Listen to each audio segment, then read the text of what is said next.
the history of the Panzer IV tanks. Where and why did these tanks come into existence? Well, during the 1930s, the German military was looking to modernize its ground vehicles. There was the Panzer III as their main tank, but a heavier tank with a better armament was required. This was to support the infantry. Thus, the first Panzer IV came into existence. It was called the Panzer IV AUSF-A and was equipped with a short-barreled 75mm KWK-37 cannon alongside two MG-34 machine guns. At the time, a 75mm cannon was large and it was to be used against trenches and fortifications. It was the first version of the Panzer IV. However, due to the Treaty of Versailles, the purpose behind these vehicles was kept secret. This meant that the Panzer IV was first referred to as Begleitwagen, meaning support vehicle. In 1935, on March 15th, the German government decided to renounce the Versailles Treaty, meaning that the purpose of the vehicle no longer had to be kept hidden. The tank was then renamed as 75mm gun tank test vehicle, but it later became the Panzerkampfwagen IV. The next two models, Panzer IV-B and C, were made as improvements to the Panzerkampfwagen IV-A. Both of the updated variants had improved frontal armor and a more powerful engine. They were practically identical to one another, only having a few small differences. One of the differences was that, unlike the Panzer IV-B, the C variant had a protective sleeve for its coaxial MG-34. Fun fact, the Panzerkampfwagen AOSF-C was supposed to use the standardized Panzer IIIe chassis. However, this didn't happen as the production of said chassis was too slow. Moreover, the Panzer IV hull was not allowed improvements from its producers, explaining why the Panzer IV-B and C are so similar. Also, a planned upgrade with regards to the torsion bar suspension was cancelled as more and more Panzer IVs were being produced.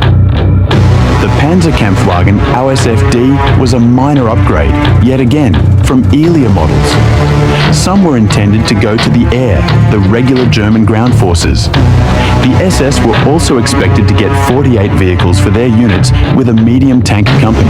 However, the SS ended up adopting Stugs instead, and so the 48 units were then given to the air.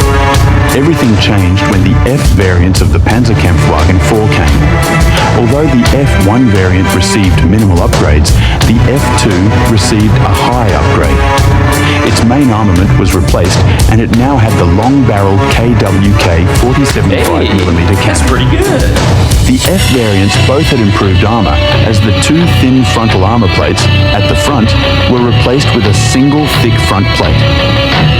The Panzerkampfwagen AOSF-G had minimal changes compared to the F2 variant. With the F2 and G variants, the Panzer IV was now intended to take over the Panzer III as the main fighting tank of the German army.